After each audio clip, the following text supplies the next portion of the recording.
Wisconsin Sports Zone update. Well, the Brewers have won their first 2 series of the season. That's after an 8-2 win over Tampa Bay this afternoon to take 2 of 3 against the Rays. It was a tied game in the 8th inning when Christian Yelich delivered a 2-run single that just barely found its way through to the outfield. Milwaukee would tack on 4 more runs, including a 2-run double from Garrett Mitchell. Bryce Terang actually got the scoring started for the Crew, hitting a 2-run homer in the 3rd to tie the game. It was his first homer of the year.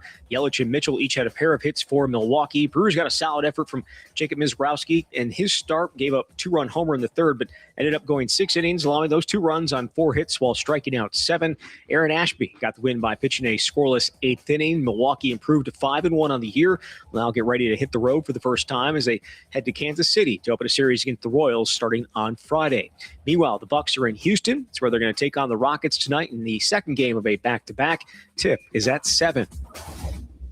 Everyone should feel confident about their path forward. Exact Sciences has teamed up with UW Athletics to help promote eradicating cancer by preventing it, detecting it earlier, and guiding personalized treatment. The Exact Sciences Athletes Program is unique as it connects UW student athletes with Exact Sciences' work to provide breakthroughs in cancer care and treatment. Exact Sciences and UW Athletics helping raise cancer awareness to make a difference in the Madison community. Learn more at exactsciences.com. Well, the Packers have not closed the door on adding a veteran quarterback to back up Jordan Love. GM Brian Gutekunst said yesterday that he likes the other quarterbacks on the roster, Desmond Ridder and Kyle McCord, but hasn't closed the door on bringing someone in with more experience to replace Malik Willis. Packers are prepping for the NFL draft, which is going 3 weeks from tomorrow. They do not have a first-round pick. They're slated to be on the clock with pick number 52 of the second round. With this Wisconsin Sports Zone Network update, I'm Zach Heil-Prin. Strike away from going 5-1 to start the season.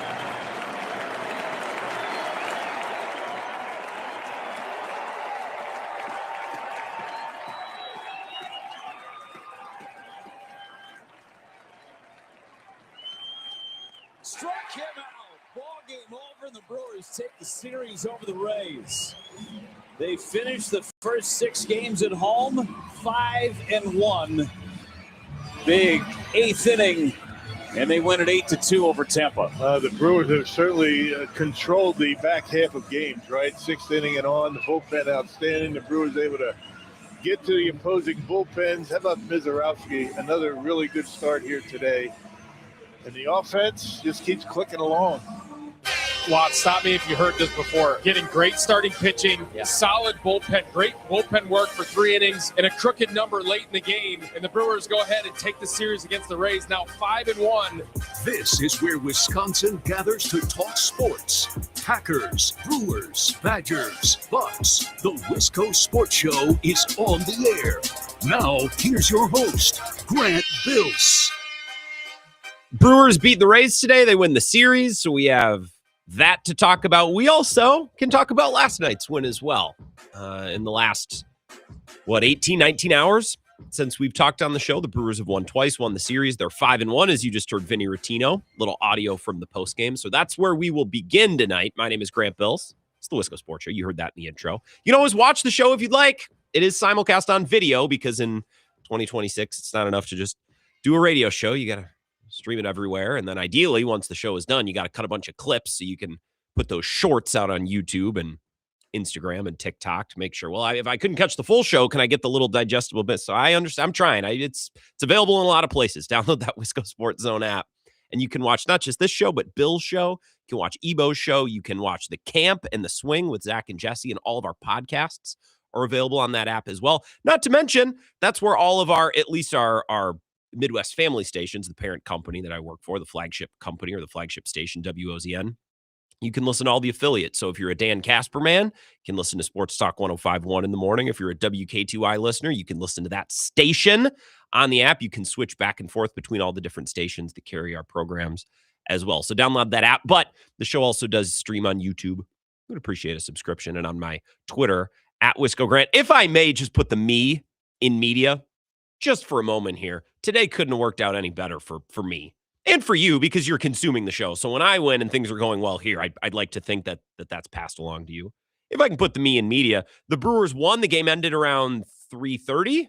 which gives me a half hour, which is the perfect amount of time. Cut a little sound so we can get some post-game reaction. You heard Vinny Rottino there. You'll hear a little audio that I cut from Sophia Minert and Bryce Terang, who I think is maybe the big story. There's a couple Brewers things we should hit tonight, but Bryce Terang certainly one of the bigger talking points. He's really off to a strong start this season, and maybe he hasn't taken a quantum leap, but I think he's taken a nice little step, so you'll hear comments from him. It also gives Zach Heilprin a chance to update the sports update before 4 o'clock. Just absolutely perfect. So plenty of Brewers talk tonight. There's a Packers story that I want to discuss as well. And at 5:30, Jesse Temple will be here to talk Badgers. And for those of you who have been badgering me, hey, can we talk a little Badgers hockey? Can we talk a little Badgers hockey? I don't know much about hockey. I certainly know less than I know very little about NHL hockey. I know even less about college hockey. But Jesse now, especially in his relatively new position, he's been there about a year maybe with Badger Connect. He's been all over the hockey stories, has hockey stories published. He's been at all the media availabilities. He's talked with players and coaches. So for those of you who want a little Badger hockey talk before the Frozen Four fires up in Las Vegas, we'll do that with Jesse at 5:30, and we'll touch on basketball and football as well. If you missed the game this afternoon, it was very Brewers-ish. That win had a lot of the same pieces as the wins that we've seen so far this year and going back to last year. Because as I said on opening day, and I said on Monday, and as we discussed with Kurt Hogue from the Journal-Sentinel yesterday, it kind of just feels like the 2025 Brewers just took a couple months off and they're back and they're doing all the same things. And Kurt, by the way, Kurt downloaded. I think he needed to, flex his wisdom and his journalistic muscle on me yesterday. He said, well, Grant, of course they look like the same team. They are the same team. It's a lot of the same players. They're all back. Well, yeah, but Freddie Peralta's gone and Nick Mears is gone and Caleb Durbin is gone. And even if a team is, made up of a lot of the same players year to year, that doesn't mean you're getting the same team. Every team, even with the same players, starts completely over every single year.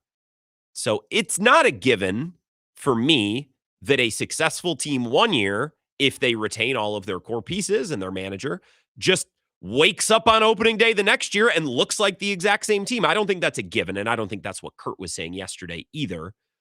But this does look like the same team as last year. And the win today followed a very similar formula as the other four.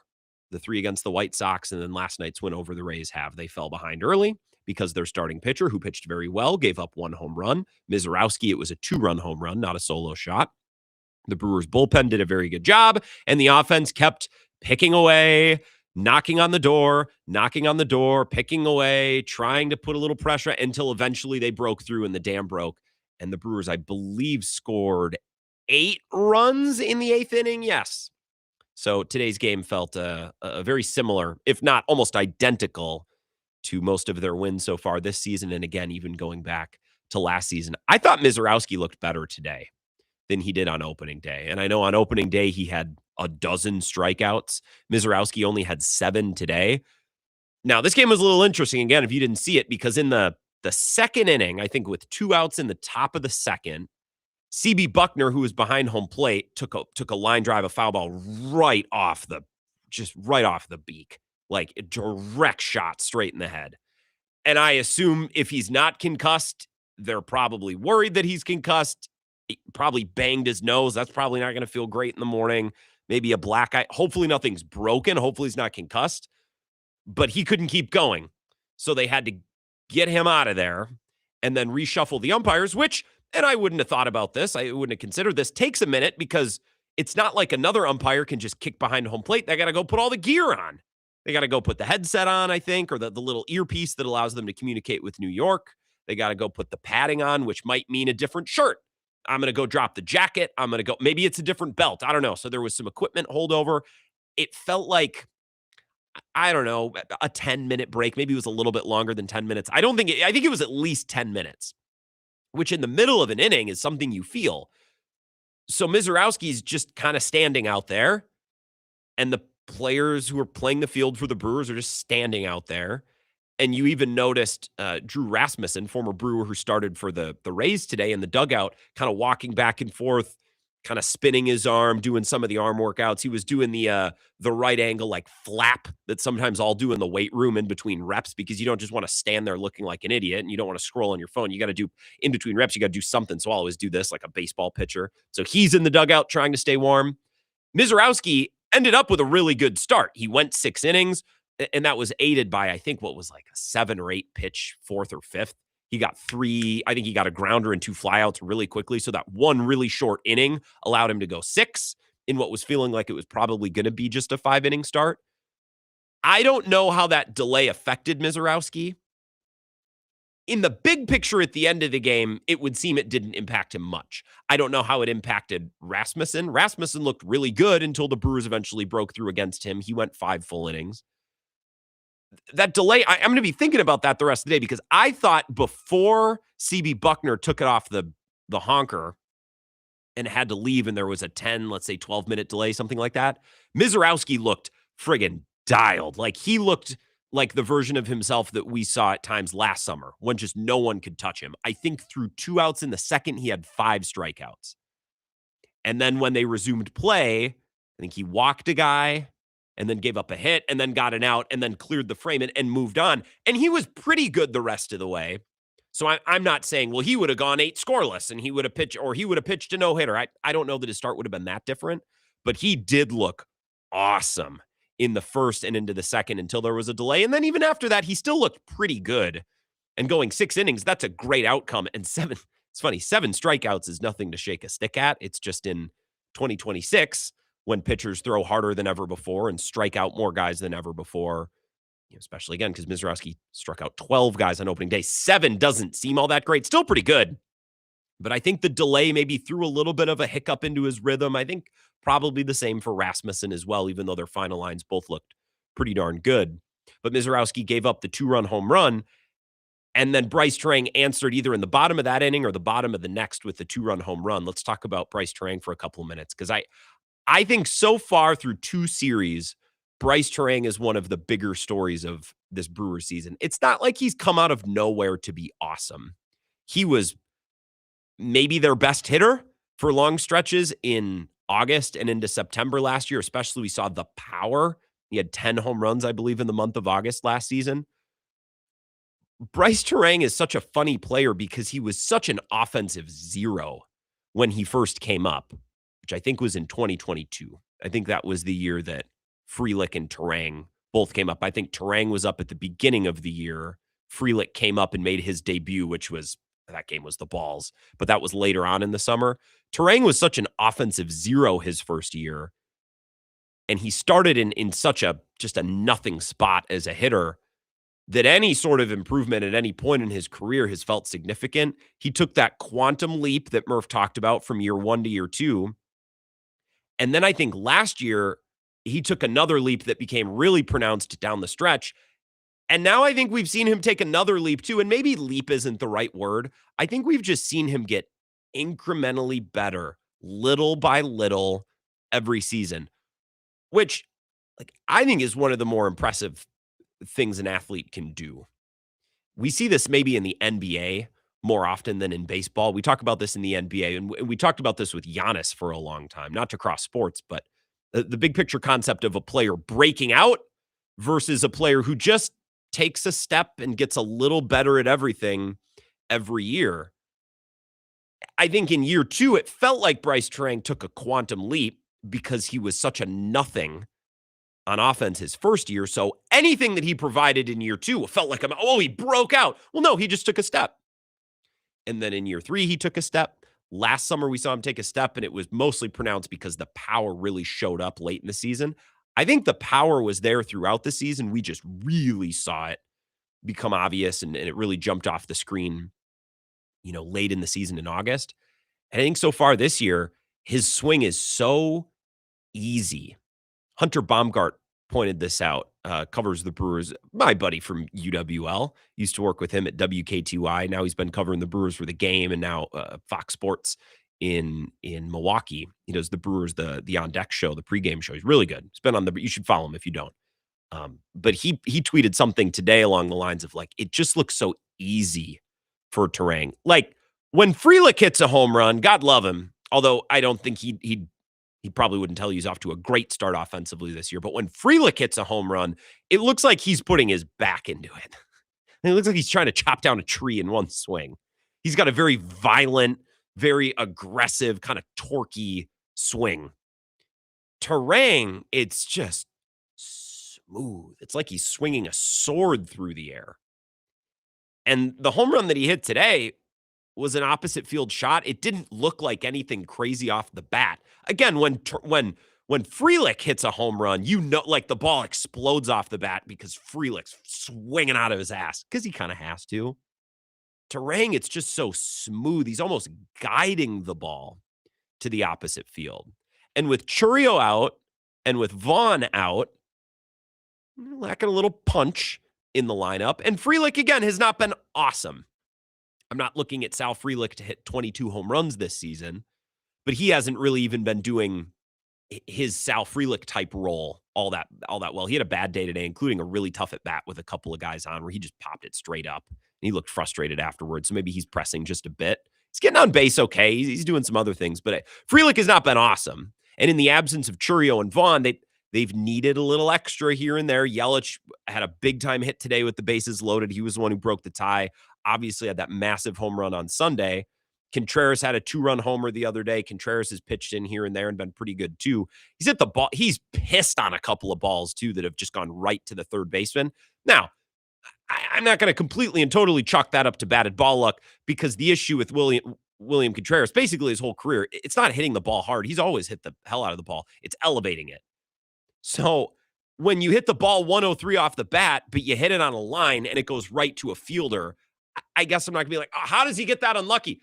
You can make your own luck a little bit by elevating the ball, by lifting it up. That's always been the battle with Contreras. But Contreras has been good. Yelich has been good. But with no Chourio, no Vaughn, you need a little bit more here and there. And Turang has given you that big time. And I asked Kurt about this last night, and he almost went out of his way to say, hey, I would even put Turang on the trust tree on a level higher than Yelich right now. And I don't remember if he said Contreras, but I said, okay, other than, Turang, Contreras, Yelich, they're going to need some guys, right? And he said, well, I would even put Turang on a tier maybe above Yelich at this point in terms of guys who you can count on offensively. Turang's just such an interesting player because, again, he didn't come out of nowhere to have a massive breakout season. He's just taken a nice progressive step every single season, and you're seeing it here and there. You can just see a little bit more power. It's a little bit smoother. It's a little bit easier. Even his fly balls, like he just flicks the bat at it. And it's like, damn, he just missed that on the bat. It didn't even look like anything on the swing. And shoot, I mean, if the wind's blowing a certain way or if he hits that a half inch differently on the bat, that might carry out of there. So Turang, his first home run today, I know. So I'm not glazing him like he's the next Prince Fielder. But if Turang hits 25 home runs this year, that's a massive power number for a second baseman. When you're, again, more so leaning on guys in the middle of your order, Yelich, Contreras, and of course, eventually Chourio when he comes back. If Turang can pitch in 20 to 25 bombs on top of that, again, the contact's gotten better. The stolen bases are there. And the defense, he made a great play throwing off his seat, his rump, as they would say on TV, from a seated position to second to make a really nice play today. Just a really good player. And his value, I think, in the first week or so of the season has been especially pronounced because Churio's not there and Vaughn's not there, and they need it. And today also is, very similar to their win so far because if it's not Lockridge, it's Hamilton. If it's not Hamilton, it's Perkins, although he's been pretty quiet.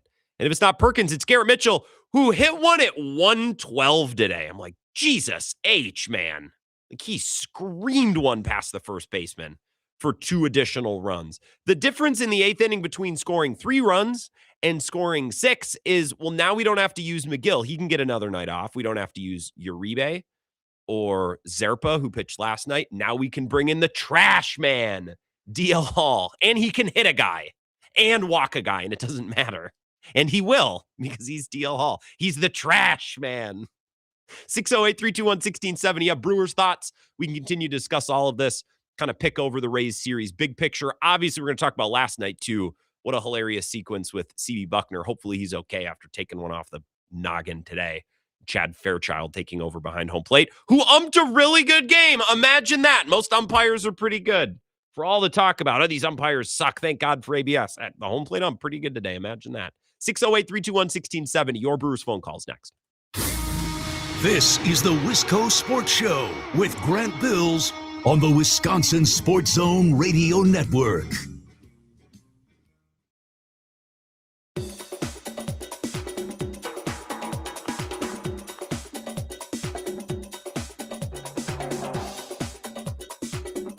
The Wisco Sports Show will resume in 3 minutes.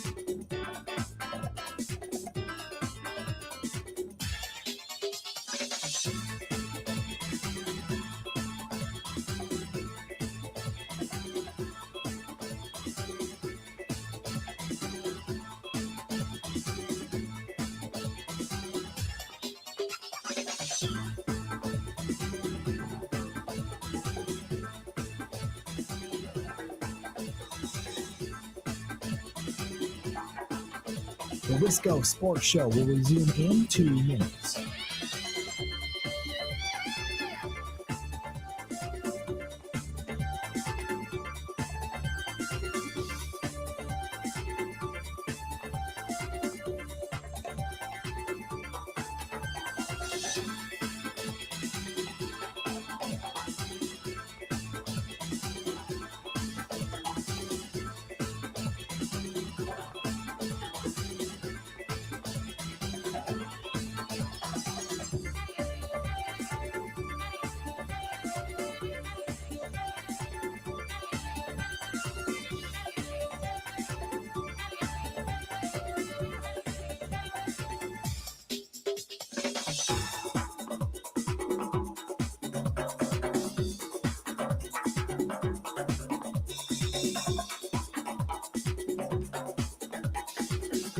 The Wisco Sports Show will resume in 1 minute.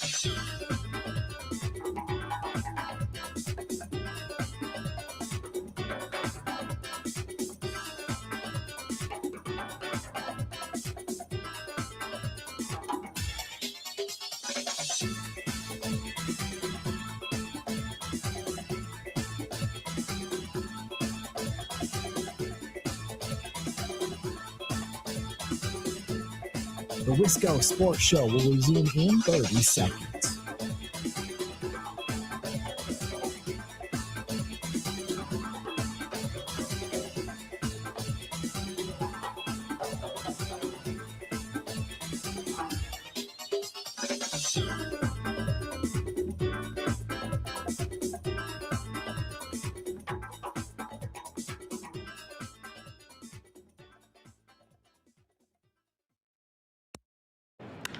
Fly ball left center. Back is Mullins. He won't catch this one. It's gone and we're tied.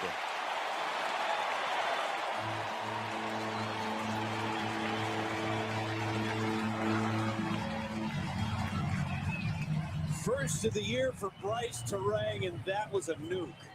Bryce Terang gets the one rare mistake from Rasmussen, and he puts it out to the opposite field. We've talked about this a bunch. I've been a Bryce Terang believer ever since I saw him in A-ball in 2018. He was 19 years old, and he is maturing and coming into his own. Pat Murphy has talked about that. This kid is a star. Bryce Terang is a star whose place in the galaxy is burgeoning. Some people look up there and they think it's a passing plane in the sky. It's not part of one of the big constellations. It's not the North Star. But for those of us who know ball, and I think ball players know ball, I think in their eyes, he is a star, coming into being a star. Therefore, I'll put him up there in the twinkling night sky. Shine a star. Yeah, a little production value to the show. I do my best. Kurt Hogue, Vinny Rotino, both talking about Bryce Terang in the last 24 hours. I think he's one of the bigger stories so far this Brewers season. No Churio, no Vaughn. They need a little extra pop, a little extra production, and Terang's been pretty good. Had a home run today that tied it up at 2. And then the Brewers were able to do the thing that they've been doing. We're just going to lean on our bullpen to get us a bunch of zeros while the offense hammers away until finally we break through. I'll give you the scoring breakdown of the 8th inning. They scored 6 runs. It was 2-2 going into the 8th, and then the Brewers scored 6 in the bottom of the 8th. A hilarious Brewers-y inning. I'll give you the scoring breakdown, but first I want to take a call. 608-321-1670.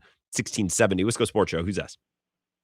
Brand's first place in the NL Central feels pretty good right now. Feels pretty good, Cone Roller. I know we say this every year, but so many baseball experts are like, well, the Pirates, if they can just hit, and the Cubs, this should be their year. And then I watch games for a week, and I'm like, I don't know, kind of seems like all of these teams are sticking true to form. The Brewers are still the Brewers, the Cubs are still the Cubs, and the Pirates still are the Pirates. You know what I mean? Yeah, and a lot of hype coming in this year on the Reds for whatever reason. It's a little early on the Reds. They've looked okay. They've scored some runs. I kind of feel like the Reds will always be the Reds and the Brewers will always beat the Reds because they're the Brewers and the Reds are the Reds. It just seems like we picked up right where we left off last year, which is where we picked up from the year before. It just seems the more time goes by in the NL Central, the less things change. Yeah, and I was kind of picking up from your opening segment of, it just picks up from last season. And that is kind of the nice part about being a small market team is you're not going to have any big splash free agency. You're going to continue having those core guys year after year. So, good to be a Brewer fan. Poor guys, you mean like guys who are having to fight for their lives at the major league level? Yeah. So funny because Pat Murphy basically came out and said that last year. I remember he's like, look, a lot of these guys are scared. We're going to send them back down to AAA. So they got to fight and scratch and claw. I'm like, oh, that's so, it's true. It's really funny to say it out loud.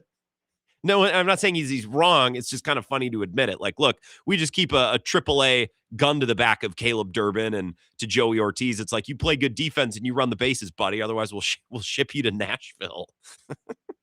Well, I think that's what you're seeing in center fields. Like, yeah, between Mitchell, Lockridge, Perkins. Like, once Churio comes up, like one of those guys is going to have to go. So I forgot who the caller was last week, but saying, Churio's injury is a blessing in disguise. Maybe so. Baseball's incredible. And I remember putting that out at the time. I think that was Ed Madison. It's like, man, when you win on opening day, everything's roses. A Churio injury, blessing in disguise. Not a big deal at all. In fact, it's probably a positive. It's incredible the spin and the way you can view things when your baseball team is winning. Yeah, I'm getting ready to buy a Gary Sanchez jersey. Dude, what an ethical ball player. I love Gary Sanchez. Like, he's going to have some strikeouts and they'll look ugly, but I'm here to hit absolute nukes and to hit lefties. Although I think his homer last night was off a righty, so give him extra credit for that. Yeah, that's got to be a top 5 signing so far in the MLB. It's just so funny. Remember, was it last year or 2 years ago when they signed Gary Sanchez and he started like 1 for his first 10 and everyone wanted him out of town? Yeah, Josh Albrecht specifically calling him out. I wasn't going to call him out. I saw you retweeted his tweet last night, though. That made me laugh. What did he say? I'm done. I'm ready to be done with the Gary Sanchez experiment. Yeah, it's from like late April of 2024. Yeah. He was out. We're out on Gary Sanchez. Cone Roller, appreciate it. And a good follow. He'll dig up old tweets like that. Gary Sanchez last night with a huge hit. Yep, I know we're reacting mostly to today's game. But last night, Garrett Mitchell, who had a rough night last night, 3 strikeouts. Or was it 3 strikeouts the day before, and then the pinch hit strikeout last night challenged it. So basically like 2 strikeouts because he got called for strike 3 twice. But a really important hit today with 2 guys in scoring position, and he pissed on it. I bet that was the hardest hit ball of the day. I'll look it up. I know it was 112 off the bat. That was not a freebie. But again, in that 8th inning, here, let me give you the scoring breakdown before we go back to the calls, because this is the way the Brewers play. Hunter Baumgart, who I mentioned in the first segment, tweeted this Murph quote from the postgame. I like the education they are getting of if you put the ball on the ground sometimes and bunt or you're efficient stealing bases, it can cause some havoc. Yelich had a bunt for a base hit today. Terang had a sacrifice bunt, or what was supposed to be a sacrifice bunt, in the 8th. but the infielder threw it away. So Turang advanced, but again, create a little havoc. You caused some problems. This is what happened in the eighth inning for the Brewers today. You ready for this? And then I'll get back to the calls. So Ortiz single to center. Turang sack bunt to third. Turang to first on error by first baseman Caminero. Contreras single to right. Turang to second. Ortiz to third. So the bases are now loaded. Yelich singled to right. He somehow rolled one. Infield was playing up, which helped between the second baseman and the first baseman. Ortiz scored. Turang scored. Contreras to second. Bowers walks, which loads the bases again. They switch pitchers. Mitchell doubles to right. Again, a missile. Contreras scores. Yelich scores. Bowers would have scored, except he missed second base. We had to go back to second and still got to third. I don't know how the Rays didn't get the ball in and got him quick enough. I think they were confused. Frelick popped up. Perkins ground out to first, RBI to the right side, so RBI fielder's choice. David Hamilton singled to center, which scored one more, which at that point I'm like, all right, now we have built a specific, an adequate cushion. We have built a nice cushion for the trash man, DL Hall, to come in. You can hit a guy, you can walk a guy, it'll be fine. A 6-run cushion is enough for me to not be nervous about DL Hall coming into pitch in the ninth. Whereas maybe a 4-run lead, like why? Just so we can hit a guy and walk a guy, and then we got to bring in McGill anyways. Wouldn't have loved that. So a couple big-time insurance runs. That was how the Brewers did it in the eighth. Very Brewers-ish. 608-321-1670. Wisco Sports Show. Who's that? The hell up and walk forward, buddy. Hey, we're done here, okay? Oh, wait. Grant, is that you? Yes. Who's this? This is Vagabond calling from the airport. Just getting a little scuffle on the walkway. How we doing? You got a I thought you were talking to a child, like you were doing some parenting there is what it sounded like. I hope everything's okay. Nah, it's just a dude trying to just run through a line. You know how it goes. He's more important than everybody else. Yeah, we got nothing to say, buddy. Keep walking. What's going on? What airport are you in? Nah, we're in DCA, out in Washington, D.C. I've never been, but I don't think I'd like it. It's an okay airport. It's got Chili's. Okay, all right. That's all I need. All right, Chili's is, I'm a fan of that. Chili's, TGI Fridays, yes, absolutely. What's up? Speaking of scuffles at the airport, are we going to get any chest-to-chest managers and umps this year, or is it all just going to be like tennis where they just raise a finger and that's all we get?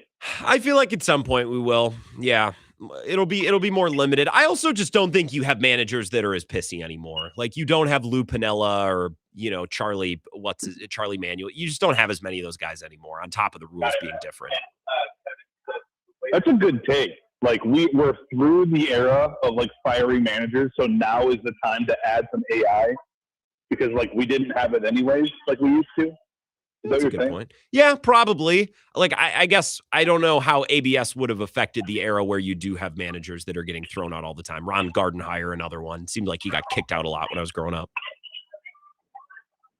Changing topics just a little bit. Does Caleb Durbin have a hit yet? No, I think he's 0 for 18 so far, which I need to mention the Red Sox because now I'm invested in seeing how the former Brewers do over there. I saw a report from Tyler Milliken last night that they're maybe going to move Andrew Monasterio to the outfield. Like now I'm invested in what's going on over there. So I'm following along. They lost to the Astros again today.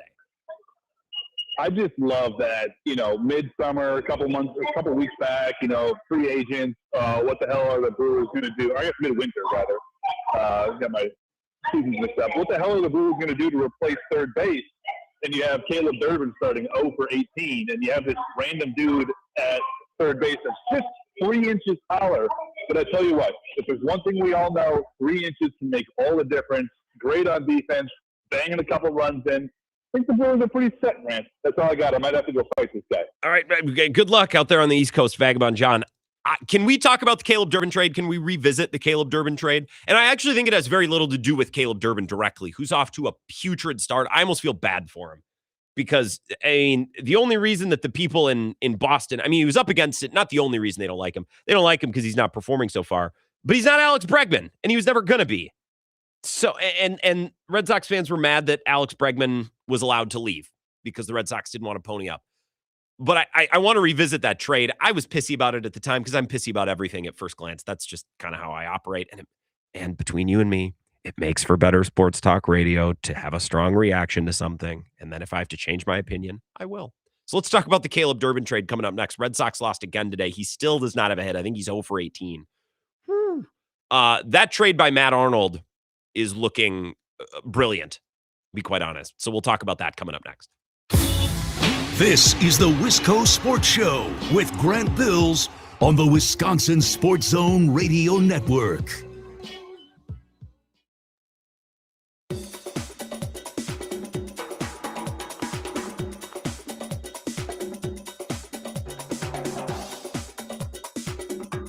The Wisco Sports Show will resume in 5 minutes.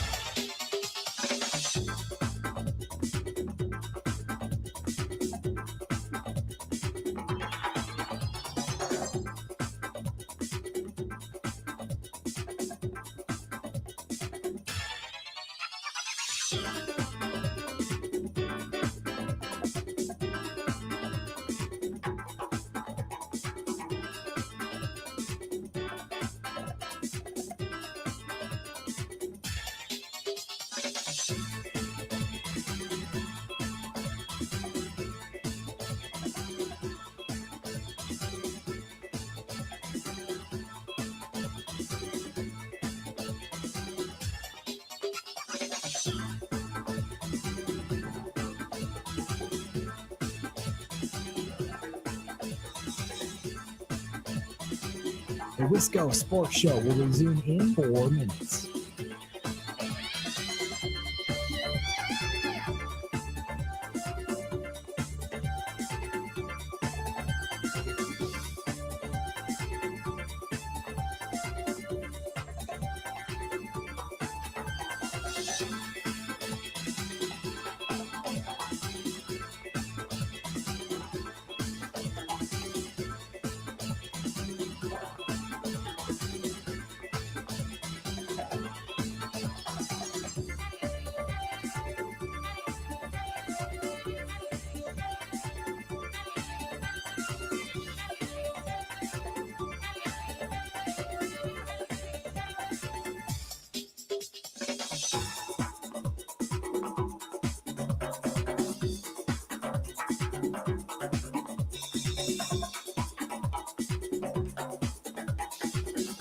The Wisco Sports Show will resume in 3 minutes.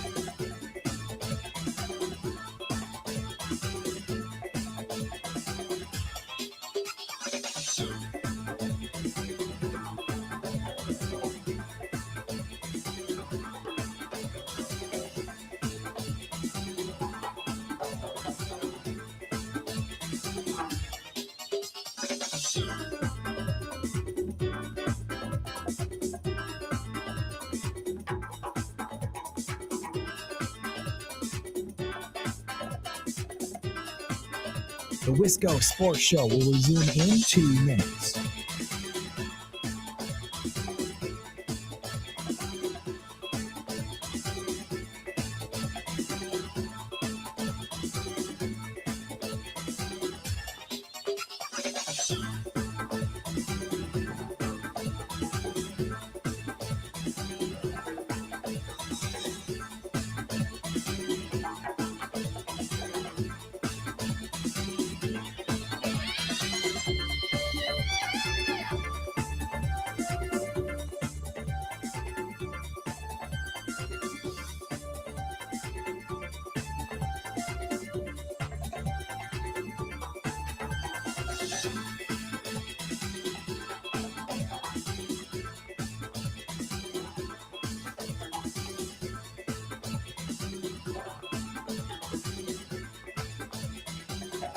The Wisco Sports Show will resume in 1 minute.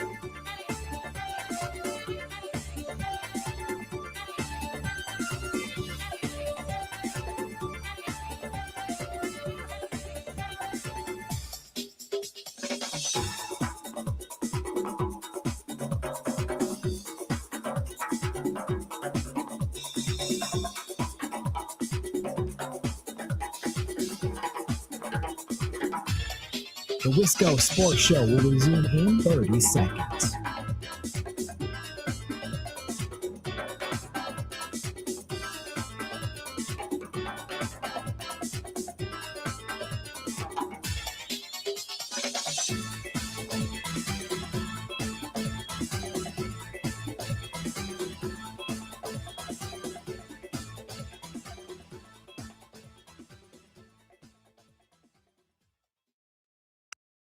To your calls, Dexter in the car. Go ahead, Dexter. Hey, boys. I'm already at the point where I'd rather get in the car with Tiger Woods than watch Caleb Thurman take another at-bat. The guy is just brutal. I just don't get how they keep falling into this trap. I get it if they were out on Bregman, if the contract got too high, but there was 2 Japanese players that came over on very affordable deals. One went to the White Sox, and the other one went to Toronto, and they're both lighting it up. When a team like Milwaukee that has had success playing the Moneyball thing and doing that thing, playing mid-market baseball in terms of building a team, when they let go of the guy who finished 3rd in the Rookie of the Year and is making like $800,000, that should tell you something. Like teams like the Brewers have to keep those guys if they're any good. They got a year out of them, pumped and dumped them, and you're the dopes that took the cheese on it. I'm now invested into following what happens with the Red Sox and Caleb Durbin, who's there. And it's not Caleb Durbin's fault the Red Sox let Alex Bregman go and then they needed to find a replacement. So I almost feel bad for Caleb Durbin, although I believe he is 0 for 18. He does have a walk, though. 18 at bat, 0 runs, 0 hits, 0 doubles, 0 triples, 0 home runs, 0 RBI, 5 strikeouts, and 1 base on balls. The reason I'm so invested in this now is the Red Sox are 1-5. And if they continue to spiral, I just want to hear people on the East Coast and in the baseball media and East Coast media talk about what a stupid trade that was. Especially now that we've seen Harrison pitch for the Brewers once. He was pretty good. He wasn't like Mizorowski, 12 strikeouts, but I think he went 5 innings, 1 run, 8 strikeouts. That's pretty good. And the Red Sox are 1-5. And Caleb Durbin stinks. And I read last night that they approached Andre Monasteri about playing outfield. It's like, what's even going on? Now, I know that I didn't like the Durbin trade at the time, just because it seemed like almost too Brewers-ish. It seemed like they were showing off a little bit. Like, hey, watch us trade another one of our players away. And I was like, well, now they're just showing off. Well, it turns out they were. Because Matt Arnold said, well, look, I'll trade away the third baseman who was pretty good for us last year. We'll get back David Hamilton, who we think is just as good, if not better. So we'll, at the very worst, we'll be the same there. And also, you're going to give us 2 young, controllable arms with upside. I don't know much about Shane Drohan. I've learned about Kyle Harrison as we've gone along. But think about that. At the worst, we stay the same at third base. Most likely, we get better at third base, David Hamilton. He plays our style of baseball. And we get 2 pitchers who are young and have on team control and who will no doubt be better in our organization than they will be in yours, just like Quinn Priester. And the context of the Caleb Durbin trade is made much funnier by the fact that the Brewers spanked the Red Sox and what's their general manager's name? Not Chaim Bloom, who's in St. Louis now. Why can't I think of his name? Craig Breslow.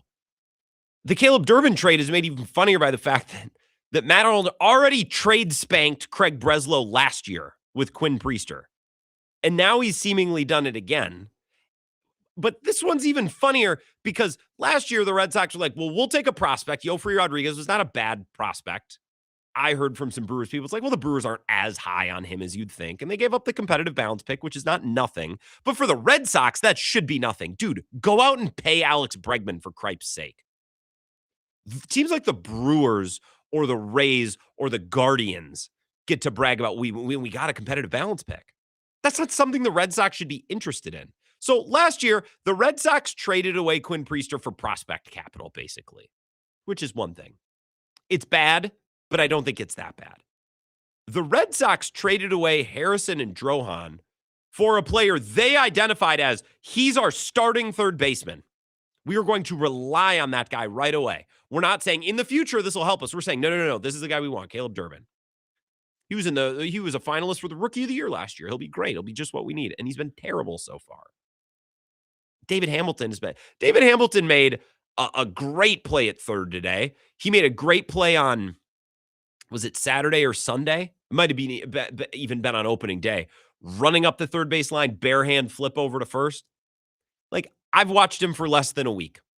I've watched him for 6 days. And I know that David Hamilton is just as good, if not better, than Caleb Durbin. I can call it right now. It's not a particularly high bar to clear. But again, the baseline of the Caleb Durbin trade was, at worst, we are the same at third base, and we get a couple arms.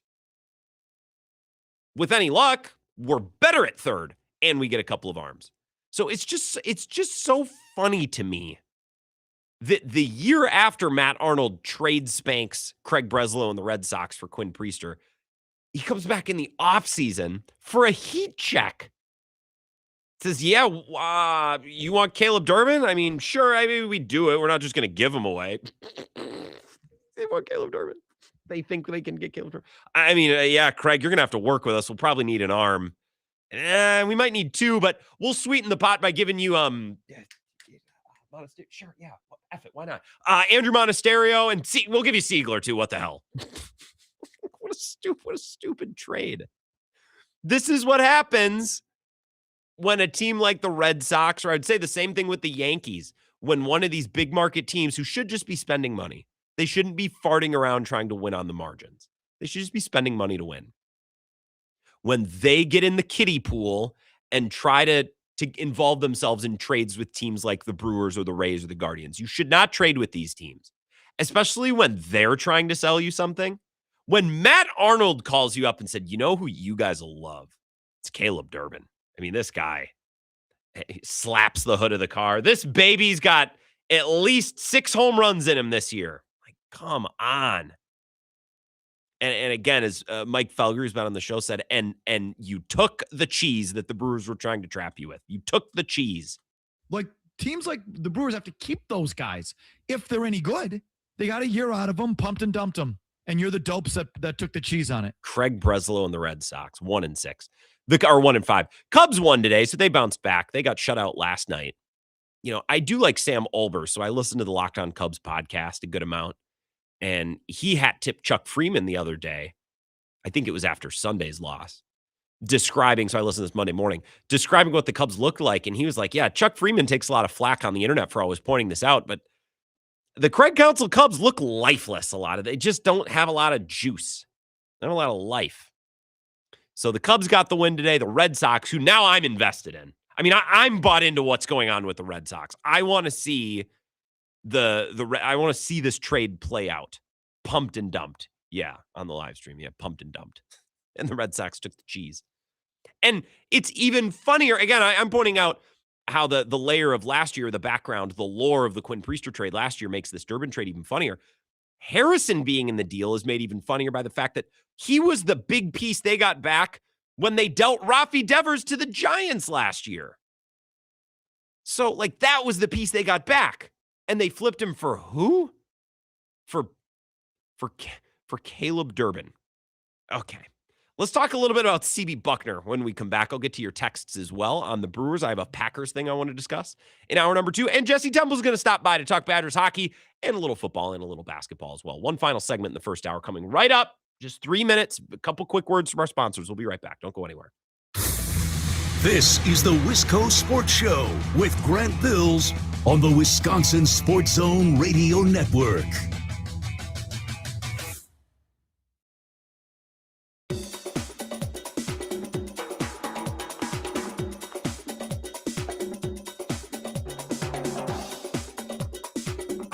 The Wisco Sports Show will resume in 3 minutes.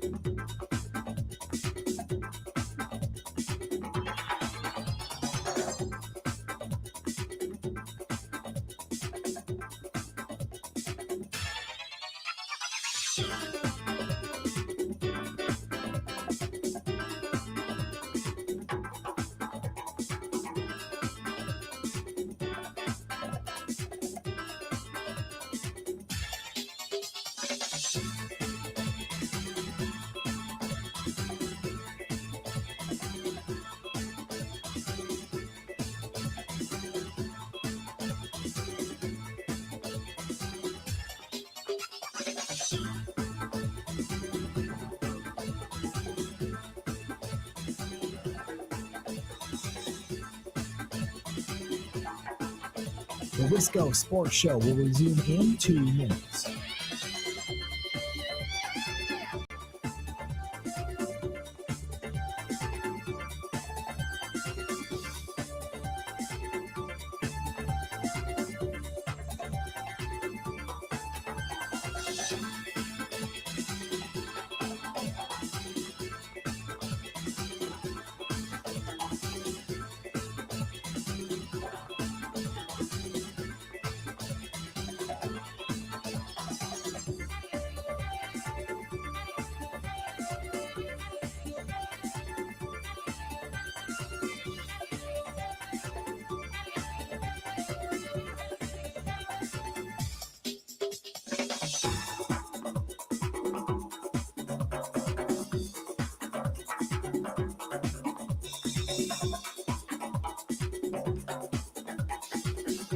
The Wisco Sports Show will resume in 1 minute.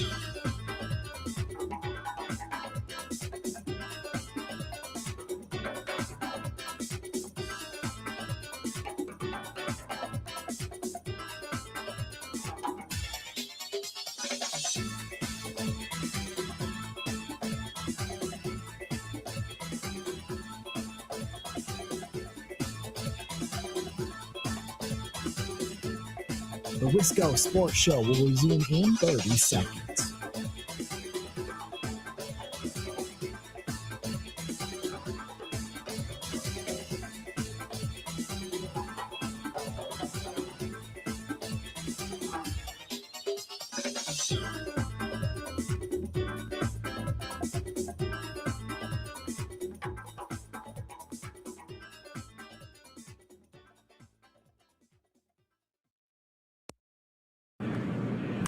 Bowers. Oh, and the down the glove of Williamson. Throws the first. It's wide.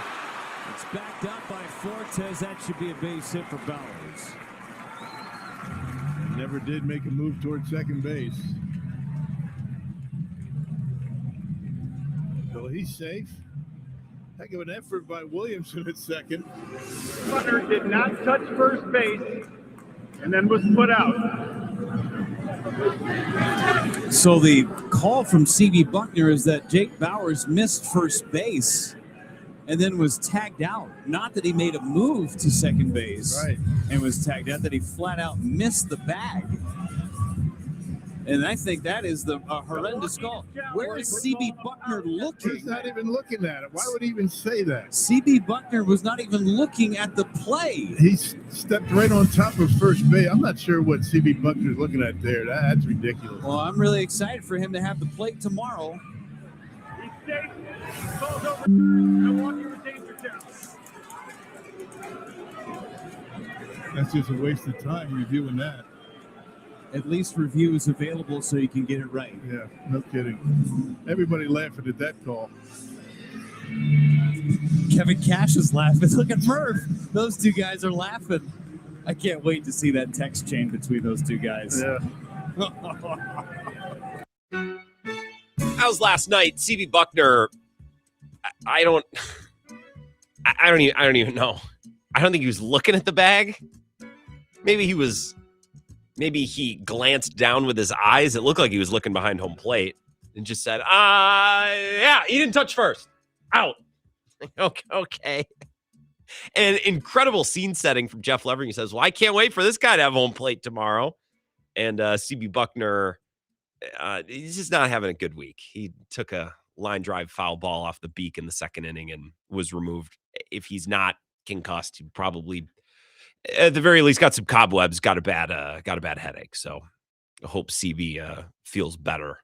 And I hope CB umpires well this year. I'm not like you, as we discussed yesterday and the day before.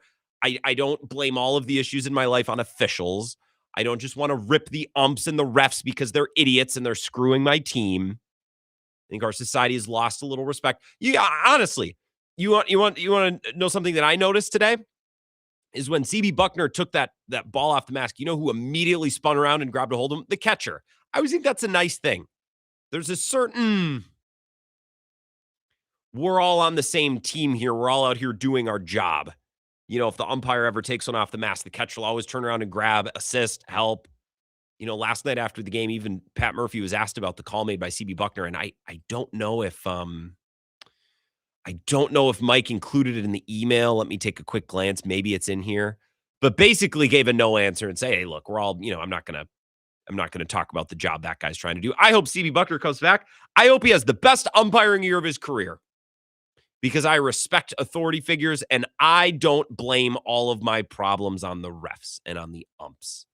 I think that's a problem in our society. As Dave from Monona, God bless him, very eloquently stated on Monday, said we're teaching our kids to blame the computers, to blame the referees, to blame the umps. So we're all making jokes about CB Buckner getting hurt. Be respectful. Just show some respect, would you? We've been talking about Bryce Terang. Here he is. You talk about eloquence. Talk about dynamic speakers. This is Sophia and Bryce Terang after the game. Got a couple of minutes of this we can listen to. In every game, and today you get your first home run of the season, an opposite field game-tying shot. Is that just a good sign of where you're at in terms of how you're seeing the ball right now? Yeah, I feel good. The guys are doing a great job, our pitching staff, keeping us in games and keeping it close so we can play some offense. And these guys have been great, having really good at-bats and going out there and competing. Miz gave you guys a quality start, 7 more strikeouts for him. What did you see playing behind him? Yeah, it was electric. He was throwing those heaters, and it was electric. I love Terang. And when that's on, it's on. And so very impressed, very fun to watch and play behind. You dropped out a great bunt as part of that 6-run 8th inning. Just the collective approach in that inning, Bryson, how you guys have been able to put the ball in play so much to put together those big innings. Yeah, it's just moving the line, moving to the next guy, having quality at bats, making him throw strikes, and then doing your job, moving a guy over or scoring them. And the guys did just that. And good things happen when you do things. Good things happen when you do things. I'm not making fun of him. He's as straight-faced. He seems like a little bit of a psycho. I remember 3 years ago in spring training, I watched this dude I've never seen a human being put a fatter dip in his lip than Bryce Terang. And the prep work, the methodical approach he took, he stood over the garbage can and he like gargled an entire bottle of water, spit it all out. Like he wanted to clear the runway. He was clearing the decks. The fattest lip I've ever seen anyone put in. I'm like, this dude scares me. The 8th inning, you want to talk about passing the bat to the next guy. Ortiz single, Terang sacrifice bunt to third, error by first baseman, Ortiz to second. Contreras singles to right, bases are loaded. Yelich singles to right, Ortiz and Terang score, Contreras to third. Bauers walks, loads the bases. Mitchell double to right, Contreras scores, Yelich scores, Bauer to third. Frelick pop out, Perkins ground out to first, Bauer scores, Mitchell to third. Hamilton singles to center, Mitchell scores, and it goes from 2-2 to 2-8. Just a bludgeoning. Bam, bam, bam, bam. Just hammer, hammer, hammer, hammer. And the Brewers that you thought maybe a rally here or there. Same with last night where they'd get a walk or two or they'd get a single and a walk and you're like, all right, they got something going. And it doesn't always pop. But, to the Brewers' credit, this season at least, I heard Rock talking about this. I'll mix this audio in the second hour of the show. These crooked numbers, these big innings they're having late in games. When they break through, they break through. When they break through and finally score, it typically is not just one run. One hit leads to the next, one play leads to the next. And I think some of that can be attributed to the way the Brewers play, just snowballing on a pitcher or snowballing on the defense. We saw that today. The shortstop would boot one. Then the first baseman couldn't make a grab. And then, just chaos as Jake Bauers misses second base, but is able to recover and get to third. I think because the Rays they were just overwhelmed. I just think there's a lot of pressure and a lot of chaos put on the opponent. Now, that's not enough to beat the best teams every night. You need some pop. Terang gave you that today. And Mizrowski was outstanding. I thought he was better today than he was on opening day, despite, 4 or 5 fewer strikeouts. Don't get me wrong. But I thought Miz was maybe even better today. So it's not just about putting pressure on the defense. It takes more than that. But the Brewers have done a good job, and they're 5-1 to start the year. So we'll continue to talk about that. Next, we'll get a 2-minute update from Zach Heilprin. Jesse Temple will be here at 5:30 to talk Badgers hockey, among other Badgers stories. And I want to sprinkle in a Packers thing as well. But right back to your phone calls on the other side, 608-321-1670.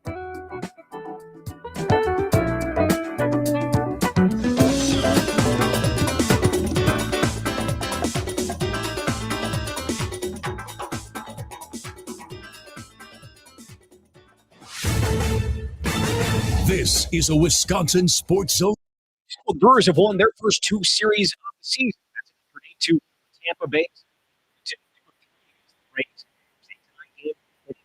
Yelich delivered a 2-run single that just barely found its way through to the outfield. Milwaukee would tack on 4 more runs, including a 2-run double from Garrett Mitchell. Bryce Terang actually got the scoring started for the Crew, hitting a 2-run homer in the third to tie the game. It was his first homer of the year. Yelich and Mitchell each had a pair of hits for Milwaukee. Brewers got a solid effort from Jacob Mizrowski, and his start gave up a 2-run homer in the third, but Ended up going 6 innings, allowing those 2 runs on 4 hits while striking out 7. Aaron Ashby got the win by pitching a scoreless 8th inning. Milwaukee improved to 5-1 on the year. Now get ready to hit the road for the first time as they head to Kansas City to open a series against the Royals starting on Friday. Meanwhile, the Bucs are in Houston. It's where they're going to take on the Rockets tonight in the second game of a back-to-back. Tip is at 7. Everyone should feel confident about their path forward. Exact Sciences has teamed up with UW Athletics to help promote eradicating cancer by preventing it, detecting it earlier, and guiding personalized treatment. The Exact Sciences Athletes Program is unique as it connects UW student athletes with Exact Sciences' work to provide breakthroughs in cancer care and treatment. Exact Sciences and UW Athletics helping raise cancer awareness to make a difference in the Madison community. Learn more at exactsciences.com. Well, the Packers have not closed the door on adding a veteran quarterback to back up Jordan Love. GM Brian Gutekunst said yesterday that he likes the other quarterbacks on the roster, Desmond Ridder and Kyle McCord, but hasn't closed the door on bringing someone in with more experience to replace Malik Willis. Packers are prepping for the NFL draft, which is going 3 weeks from tomorrow. They do not have a first-round pick. They're slated to be on the clock with pick number 52 of the second round. With this Wisconsin Sports Zone Network update, I'm Zach Heil-Prin. Strike away from going 5-1 to start the season.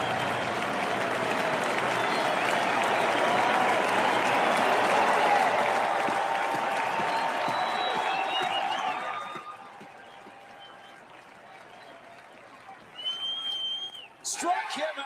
Ball game over, and the Brewers take the series over the Rays. They finished the first 6 games at home, 5-1.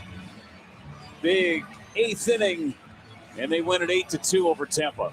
The Brewers have certainly controlled the back half of games, right? 6th inning and on, the bullpen outstanding. The Brewers able to get to the opposing bullpens. How about Mizarowski? Another really good start here today. And the offense just keeps clicking along. Watt, stop me if you heard this before. Getting great starting pitching, solid bullpen, great bullpen work for 3 innings, and a crooked number late in the game. And the Brewers go ahead and take the series against the Rays, now 5-1. This is where Wisconsin gathers to talk sports. Packers, Brewers, Badgers, Bucks. The Wisco Sports Show is on the air. Now, here's your host, Grant Bills. Hour number 2, Jesse Temple will be here at 5:35. We'll talk a little Badgers hockey. The Frozen Four coming up. They'll play North Dakota. I also got a Packers thing I want to discuss. I think for the next 10 minutes or so, can take some of your Brewers phone calls for folks who have joined us since the Brewers broadcast wrapped up on some of the Brewers Radio Network stations that are on the network, that are our affiliates. So I want to make sure you have an opportunity to jump in and talk Brewers. 608-321-1670. Wide open phone lines if you want to join. Won't make you wait. Otherwise, I can kind of reiterate my takeaway from today. I think Terang's the number one story. The way that he has played, adding a little power today. Also just adding pop and a threat of pop in a way that you're not going to consistently get from Frelick. Even when Lockridge is playing well, although he had a really nice double to right center last night, that'll be more spotty. Hamilton will be spotty. Perkins will be spotty. Garrett Mitchell will be Garrett Mitchell. He had a really nice double today, scalded a ball at 112. But what Terang has given them through the first 6 games of the season has been needed and speaks well and portends well, I think, for the ceiling of this Brewers team. I think for the ceiling of this Brewers team to be as high as possible, they need to see more of the late season Terang that we saw last year, 10 home runs in the month of August and some real pop in the playoffs, especially against the Cubs as well. That big hit in game 5, that big 2-run home run, or I guess it was a solo shot, I believe in the 7th or the 8th in game 5. And I thought Miz was great. I thought Miz may have even for stretches looked better than he did in the opener. Certainly more efficient. He had a real quick inning. I don't know if it was the 4th or 5th inning where he threw like 7 to 10 pitches, something like that. Just a couple quick contact plays, which allowed him to get through the 6th. He looked excellent. He looked unbelievable before the CB Buckner delay. And maybe without the delay, he would have pitched the exact same. Who knows? I think that maybe gave him a little bit of a hiccup in his rhythm, but still able to get through the 6th. Grant Anderson was really good. The bullpen was really, really good again. So if you missed today's game, it was very similar to their other wins so far, which were very similar to last year. This Brewers team just feels like the Brewers right away to begin the year. 608-321-1670 got loaded phone lines. So to you, Wisco Sports Show, who's this? Hey, this is Chuck from Holman. Hey, Chuck, what's going on?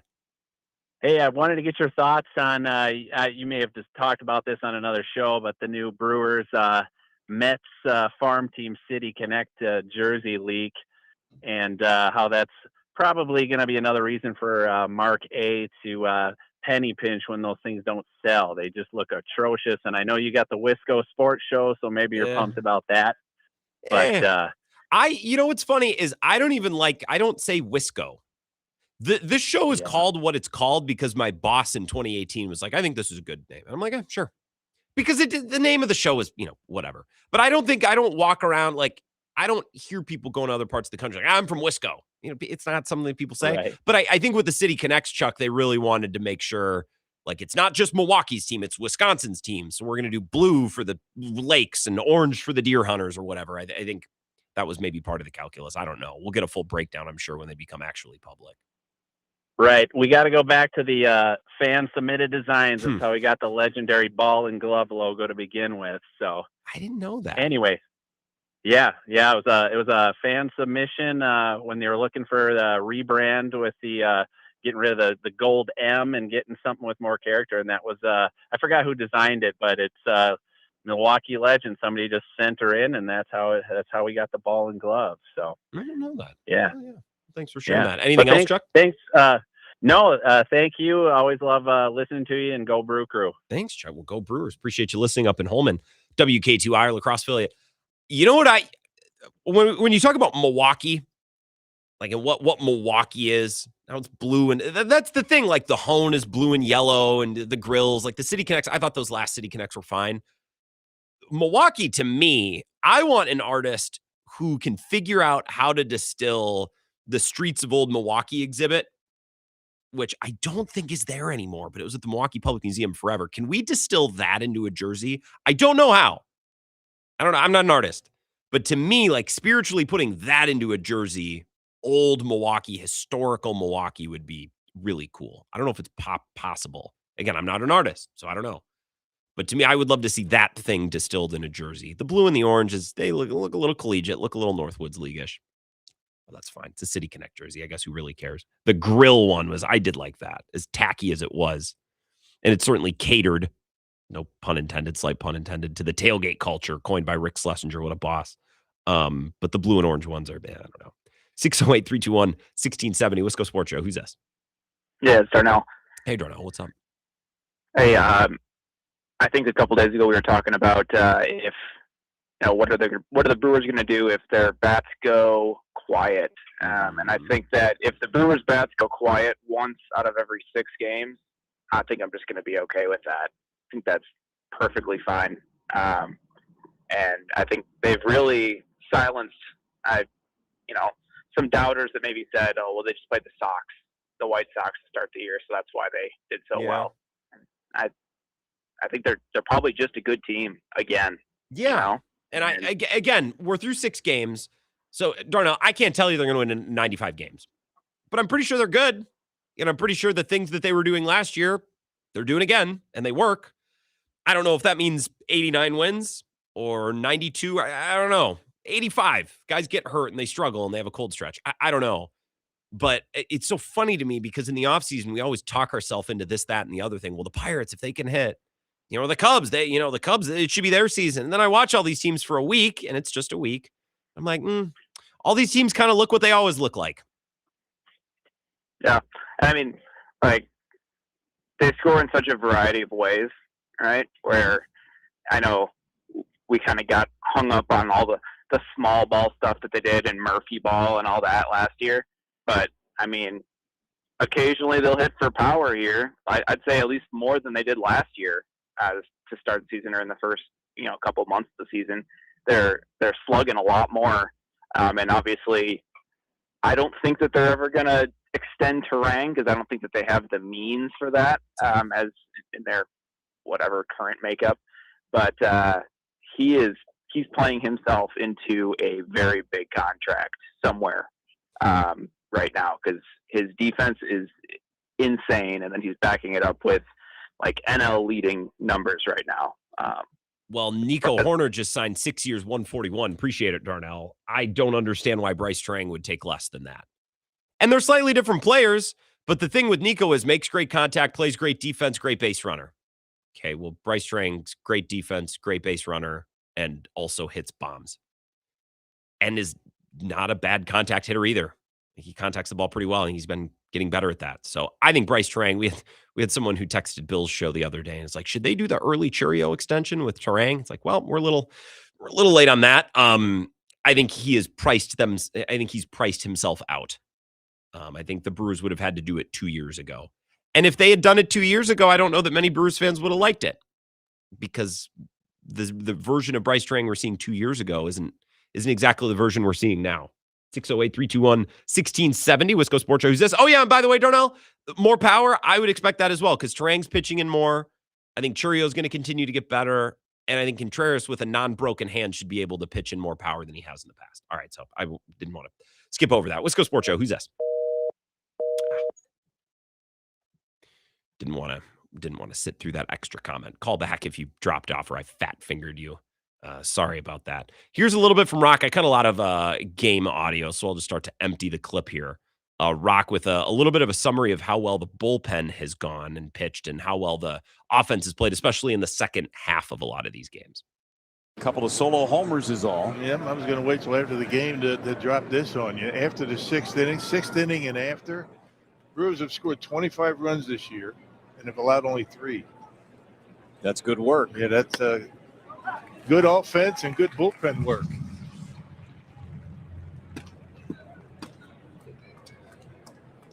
Pretty consistent recipe for success for Pat Murphy in this group for the last few years. That's a strike, and it's 1-2 on Williamson.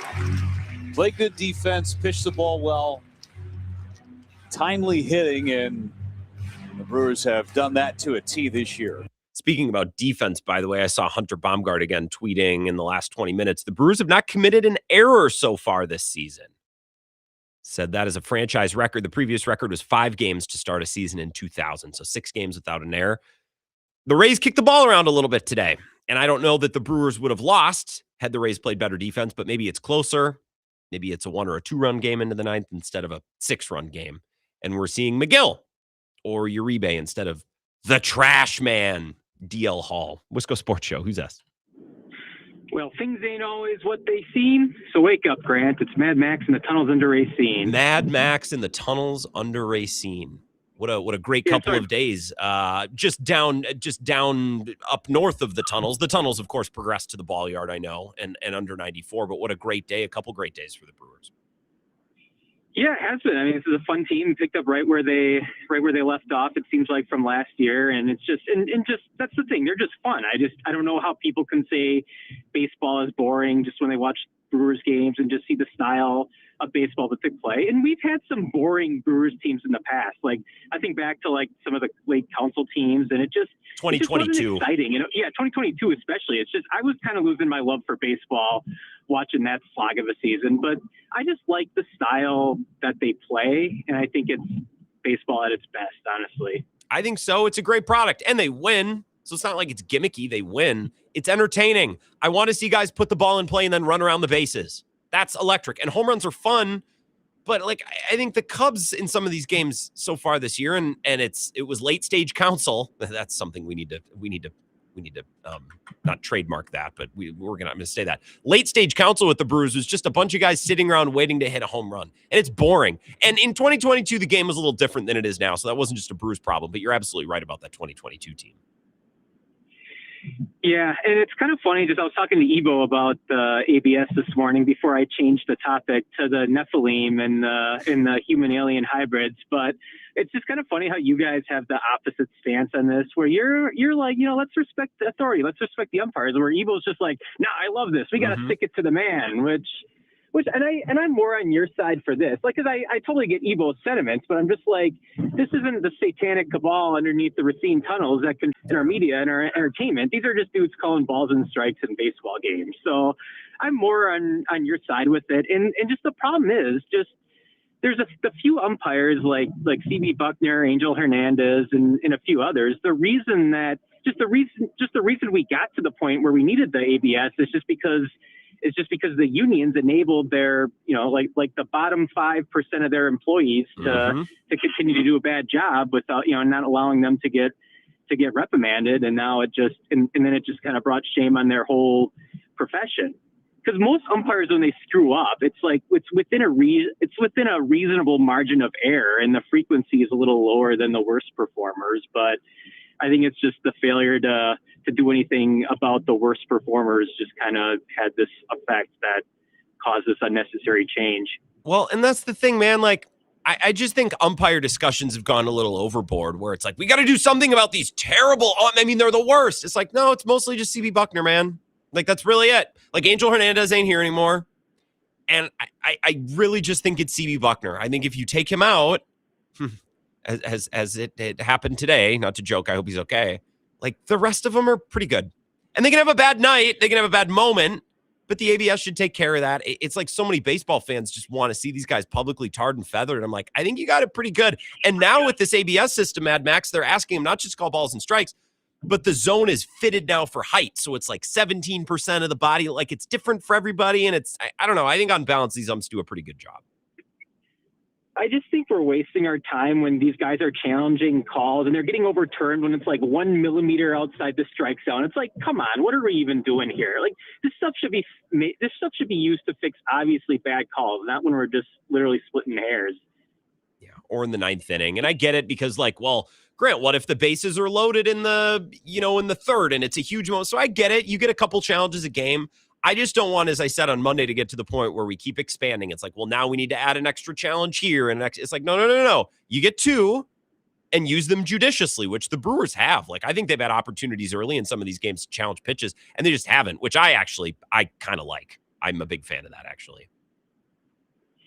Yeah, one more thing, Grant. I really just hate April Fool's Day. It's the cringiest day. It's just, it's become so corporate too. Every brand has to. It's one of those things, like, whenever something bad happens in the world, and like every brand feels the need to comment on it and condemn it. Like, oh, we condemn this murder. Murder is bad. And now it's just like every brand feels the need they have to make the most unfunny April Fool's joke they can think of.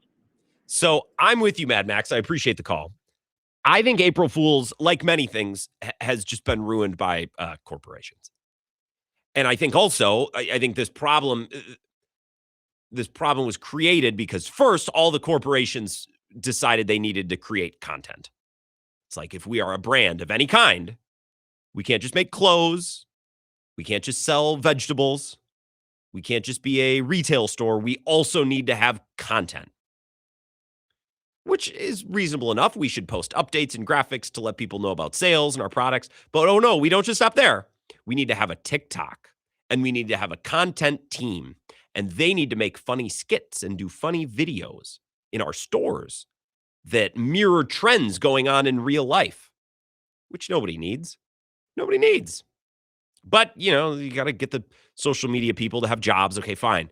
But then the problem is whenever there's a fun trend, it's like, this is a funny thing people are doing on social media. Let me scroll. Oh, who's this? Bank of America did a 6-7 video. Okay, well, it's not really all that funny anymore. Okay. Yeah. Oh, Target has posted an April Fool's joke. Great. That's hilarious. Thanks, Target. That's good stuff. Oh, Foxconn has now posted a meme about April Fool's. Great. That's why I'm on social media. When I need a laugh, I look to the social media account of Festival Foods. I'm just throwing brands out there. I don't know if any of these brands create content, but I assume they do, because every brand, it's not enough to be a grocery store. We also have to be a witty content creator. And to create content, we need to do it every day, because that's the only way to build traction in these algorithms. So we need a full-time team, and they're constantly monitoring trends so we can make videos. It's like, all right, okay. So now the corporate accounts are swimming in our social media pool. Great. All right, it's not funny anymore. All right, Jesse Temple, 5:35. We'll talk Badgers. I have a Packers thing I want to discuss next. This is the Wisco Sports Show with Grant Bills on the Wisconsin Sports Zone Radio Network.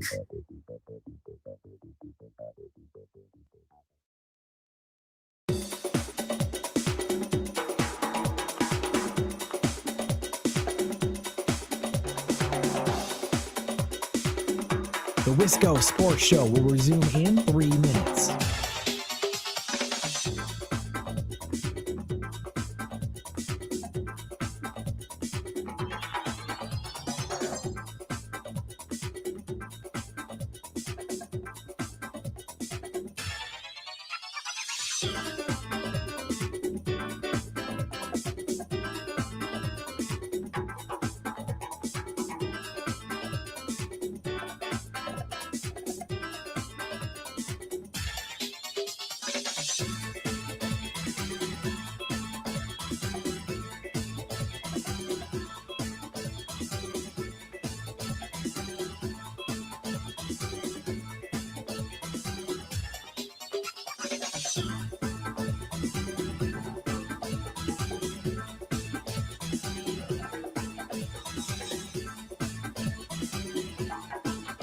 The Wisco Sports Show will resume in 2 minutes.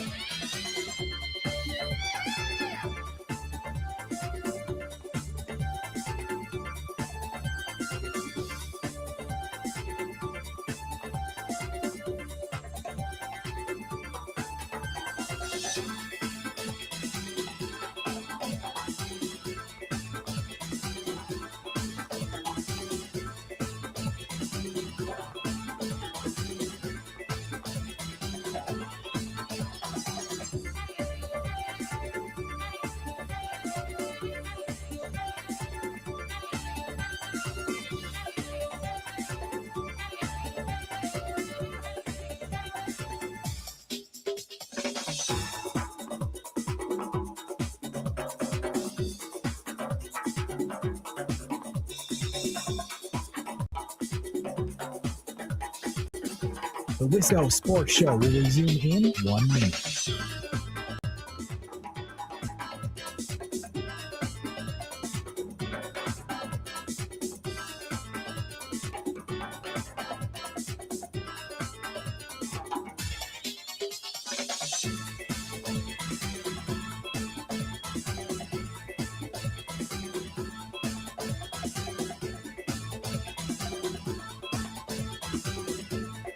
The Wisco Sports Show will resume in 30 seconds.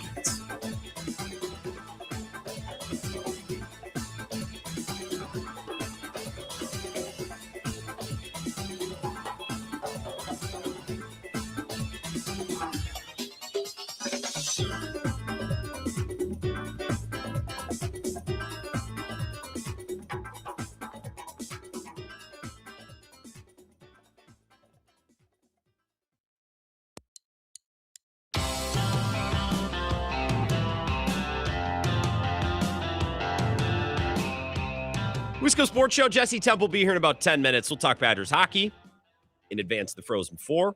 Football, what he's seen in spring ball, and basketball. The transfer portal now opens in less than a week. Seems like John Blackwell could be on his way out the door. What does that mean for Nolan Winter? What does that mean for the budget for the rest of the team? For both the younger players who are already here and probably have to make some outside additions because it's college basketball in 2026. So we'll see what kind of targets maybe they're looking for next week when they're probably going to have some money and some roster spots because it doesn't seem like John Blackwell is going to be here. Nothing is for sure. It just seems to be the overall vibe. A Packers thing that's worth talking about, and we can roll this over, and this will get discussed more on Bill's show tomorrow. And I know Bill talked about this with Peter Bukowski, so if you want to find that conversation, hour 2, Bill Michaels' podcast earlier today. The Jets are interested in trading for Dontavian Wicks. Now, I'm going to read you a little bit from Zach Cruz from the Packers Wire. This is nothing new. A lot of players, a lot of teams have called about Dontavian Wicks. It's not new. But more so, this little tidbit, this scoops gets me into what I really want to talk about. So let me set the table first. If the Green Bay Packers are willing to trade away Dontavian Wicks before the 2026 season, the New York Jets appear to be one of the prime landing spots. Rich Cimini came out of the annual league meeting in Phoenix believing the Jets will add a wide receiver during the first half of the draft, and with a possible trade for a veteran. Wicks and Brian Thomas Jr. were listed as the top trade candidates. There have been rumblings about a potential trade with Dontavian Wicks and Brian Thomas Jr. among the names bandied about, Cimini wrote. The Jets need to add playmaking talent around Garrett Wilson at wide receiver this offseason, while the Packers are likely set to set future plans in motion at wide receiver entering the year. Wicks, a 5th-round pick in the 2023 draft, will be entering a contract year with only 180 targets across 46 games, and the fact that he is likely to be buried on the depth chart once again, Wicks could embrace a fresh start via trade this offseason. The Packers, meanwhile, might like the idea of adding draft capital in 26 for a player unlikely to remain in Green Bay past next season. Last season, Wicks caught 30 passes on 46 targets for 332 yards and 2 touchdowns. He caught 65% of his targets, bouncing back in a big way from his drop-filled year in 24, but his 46 targets were at a 3-year career low, and he scored just twice after catching 9 touchdown passes his first 2 seasons. It's also worth mentioning, and Zach doesn't write about it here. I'm not saying that Zach is wrong to not include this, but how many games did Dontavian Wicks play? He was hurt more than once. I think he dealt with an injury that either was nagging or he got a unique injury. So if I look at his stats here, how many games did he play? I guess he played 14. That's not nothing. But he did miss 3 games last year. I thought for whatever reason he missed more than that, but he played in 14 games. I believe, and I guess one of those might be the playoff game. So in any event, 13, 14, 15 games, more than I thought. It's not like he missed half the games. So I think the Packers might be looking this a couple different reasons. Dontavian Wicks probably not getting extended, almost certainly not getting extended. We don't have a first-round pick. Could we add a day 2 pick for Dontavian Wicks? And I don't know that Dontavian Wicks is going to be super psyched to come back and play this year with the same target share he had last year. And with decent enough reason, but also it's like, all right, man. And this is what Matt LaFleur said in his press availability the other day. If you're unhappy with your role, it's also on you to change that. And if Dontavian Wicks is unhappy with his role, it's like, well, dude, you got to ball out and earn the ball more. But also now the Packers clearly favor Christian Watson. They just drafted Matthew Golden and Savion Williams. They're going to favor Tucker Kraft. So I get a little frustration from Dontavian Wicks. The injury certainly didn't help matters last year. So do you want to go into this year with that squeaky wheel? Or do you want to trade away, get a pick for a player you're not going to retain long-term anyways? I'll tell you this. I feel better about the Packers trading away Dontavian Wicks if they are going to extend Jayden Reed. I'm not sure they're going to do that. I'm not sure they should do that. I have mixed feelings. I think Jayden Reed is a fine player. He's been hurt a good amount. He's been dealing with injuries a good amount.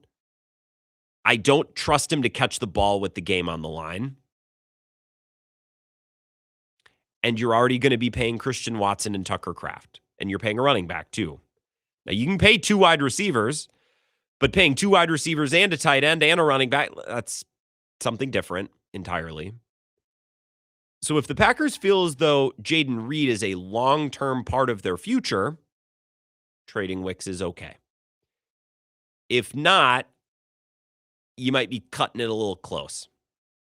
And I understand, again, Dontavian Wicks' frustration with his role. Them's also kind of the breaks. Like you're a 5th-round pick in a good offense on a good team. Limited in opportunities, sure, but okay, so you're going to go to the Jets, and I want to go to the Jets in my contract year and strut my stuff. Okay, I get that maybe you'd get more targets. Do you really think that's going to go better? Maybe it would.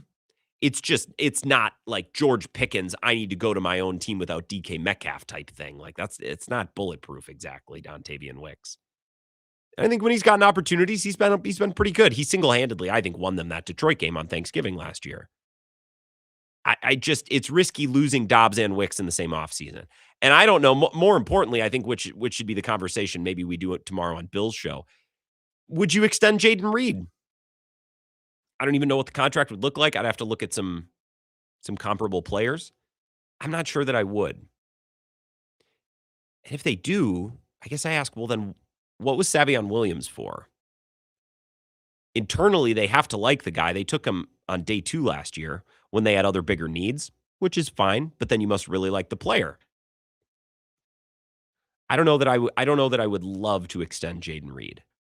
Certainly wouldn't be against. He's a good player. I don't think he's a great player. I think he's a fine player who can be very good. But he's small, gets hurt a lot, doesn't have great hands.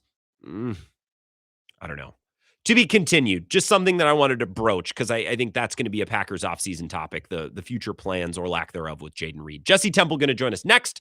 Talk Batters hockey.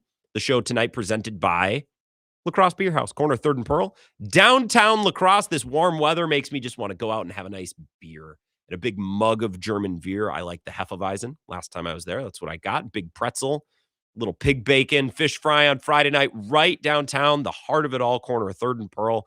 They sponsor our appearances and our trips when we go to the Super Bowl or spring training. They sponsor Ryan Wood's weekly appearance to talk Packers throughout the season. So would appreciate, especially our lacrosse listeners, but if you got a trip to lacrosse plan, maybe state track, kiddies basketball game, maybe you got to go help a college kid move from dorm to house or move out of the dorm, stop Beer House, get a beer, get some food, thank them and support them in return for their support of the show. It would be appreciated. Jesse Temple will join us next.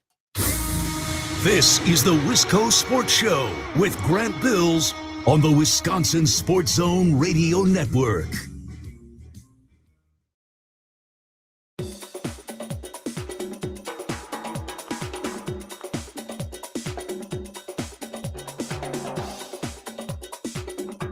The Wisco Sports Show will resume in 5 minutes.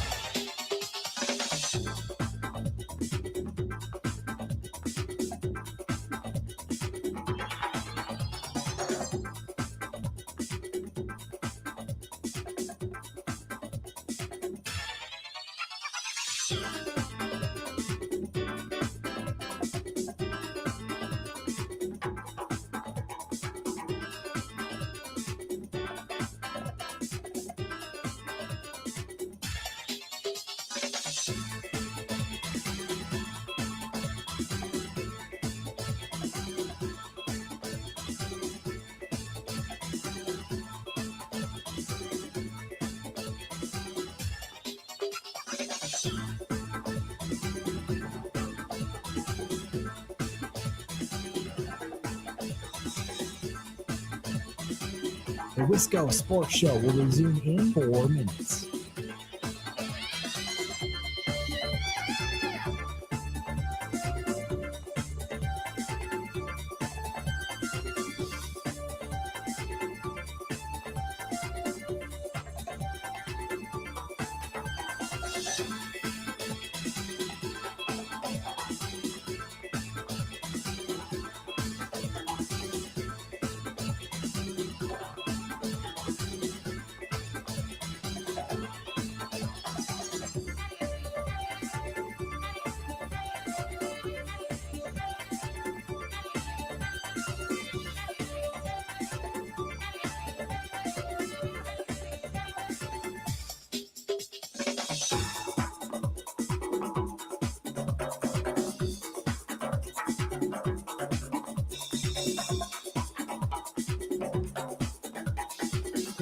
The Wisco Sports Show will resume in 3 minutes.